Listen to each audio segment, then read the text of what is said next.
ऐसा है कि डायबिटीज़ जिसको भी शुगर बढ़ा बहुत दिनों से है, तो हमने अभी बताया कि खून की नलियों में चेंजेस आना शुरू हो गया है, ब्लॉकेट हो रहा है, जिसको आम भाषा में बोलते हैं कि ब्लॉकेट हो रहा है। हार्ट एक पंप है जिसका काम है खून संचारित करना, पूरे शरीर को भोजन पहुंचाता है खून के द्वारा, ऑक्सीजन।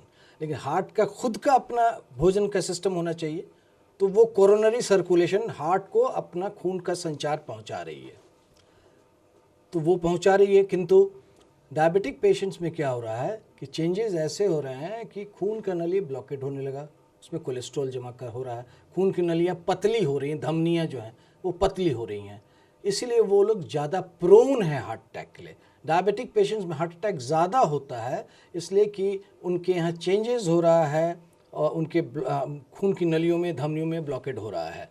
और दूसरा इम्पॉर्टेंट इशू इसके साथ हम बताना चाहेंगे आपको कि जो सिम्टम्स हैं, नेचर ने, प्रकृति ने खतरे का घंटी बजाया, चेस्ट पेन, पसीना चलना, धड़कन होना, घबराहट होना, ये पेन का भी टिपिकल साइट है, जो नीचे जबड़े से लेके पेट के नाभि तक जा सकता है, बाएं बाँ, दाएं बाँ।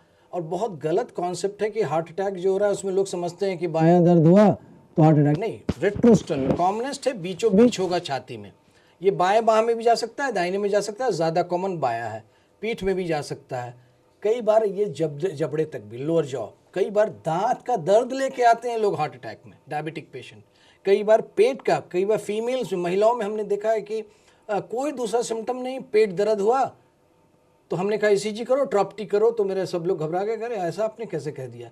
हमने कहा कि ये 40 साल से डायबिटिक पेशेंट हैं, पेट दर्द लेके आई हैं, उनका ठीक नहीं हो रहा है, पसीना चल रहा है, ये हार्ट अटैक हो सकता है, और वो निकले हार्ट अटैक। तो कई बार अनयूजुअल प्रेजेंटेशन होता है।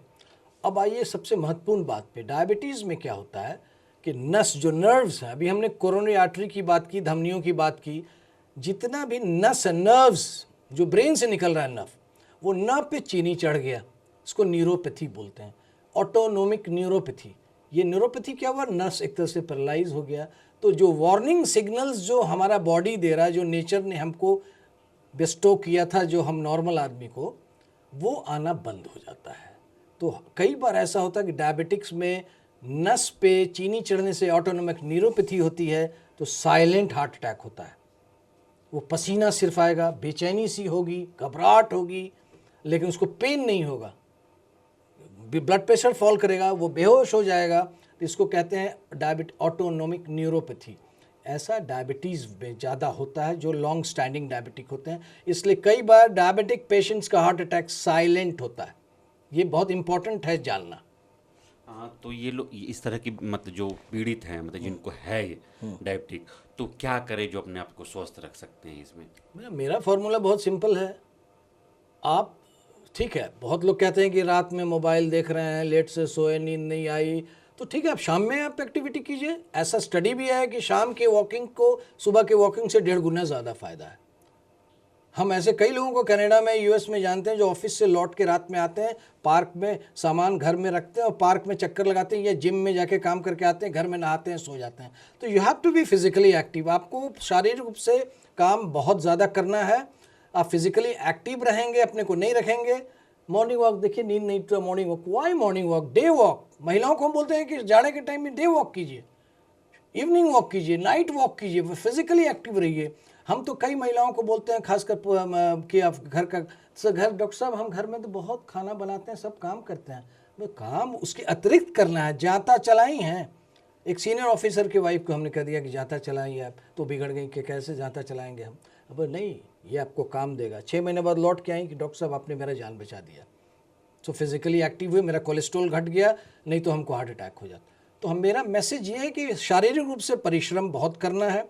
दूसरा, डाइट में आजकल होता क्या है, कई बार डायबिटीज़ के साथ ओबेसिटी है।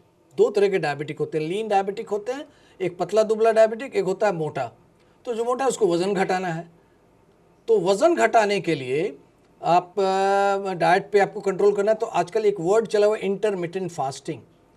आपको याद है, अगर हम तो अपने दादा दादी को देखे हैं कि शाम में 6 बजे के बाद वो लोग खाते नहीं थे और सुबह फिर 8-9 बजे खाए। तो ये 12-14 घंटा जो गैप होता था ना, ये उनकी लॉन्जिविटी, उनकी बीमार नहीं पड़ने का बहुत बड़ा मैसेज था।